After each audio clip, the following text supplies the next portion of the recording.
and welcome to the Devil's Porridge Museum. Welcome to our guests here today.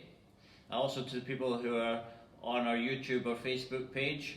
Welcome to them. A special wave to Evelyn at home, who can't be here this morning.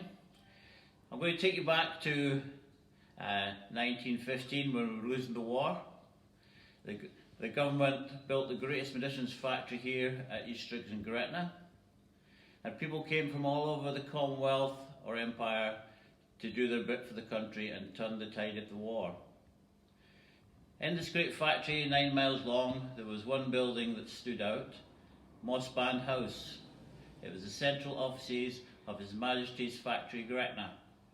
And above that building there was a clock, the Mossband House clock, the central offices clock, where John Charles Burnham and Kenneth Bingham Quinnan masterminded this great factory, which had 30,000 employees at its head. Unfortunately, in 2003, the Ministry of Defence demolished Mossband House, but they promised us that we could have the clock, which was atop of it. We didn't hear anything from about 10 years, but Charles Thorburn is here as part of the ceremony, and his team at the depot rescued it from the shed at Mossband and brought it here to the Devil's Porridge. So we've had it for about 7 years, and it's been in John Ansie's shed for that long until we raised enough funds to get this clock in place. Judith Hewitt, our manager, who will speak to you in a minute, raised nearly £30,000 towards restoring this clock. £10,000 of that was from the Friends of Annandale and Eskdale Museums, and Renee Anderson is here, who will be taking part in the ceremony as well.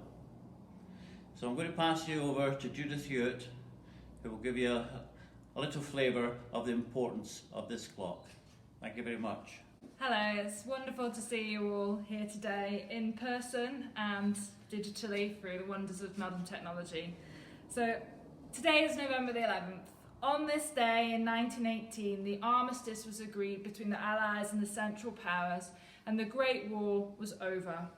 This area of Britain where we are had experienced a different kind of war. It was difficult, it was dangerous, and it was secret.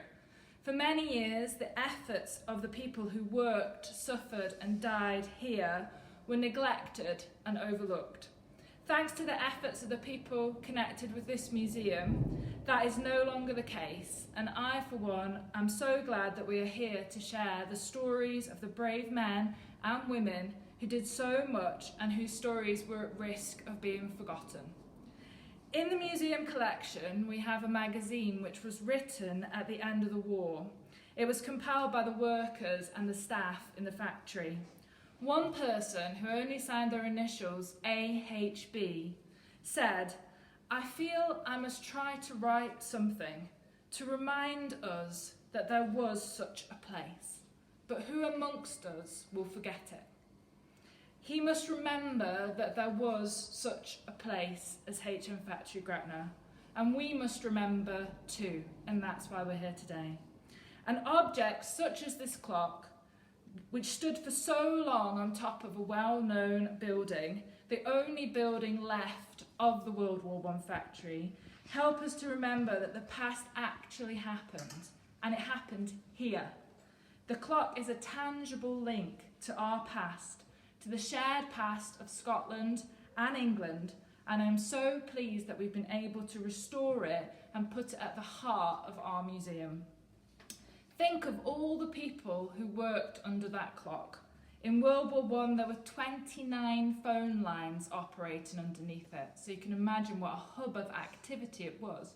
And we know, as Richard said, people came from all over the empire to work underneath that clock, so there must have been all sorts of different voices, different accents. People came from across Britain too. Think of the work that they did and the urgency with which they did it to try and turn the tide of World War I. And think of their minds, their lives, their experiences and their memories. So many people remember this clock as part of the environment that they live in, is part of their experience of living in this area.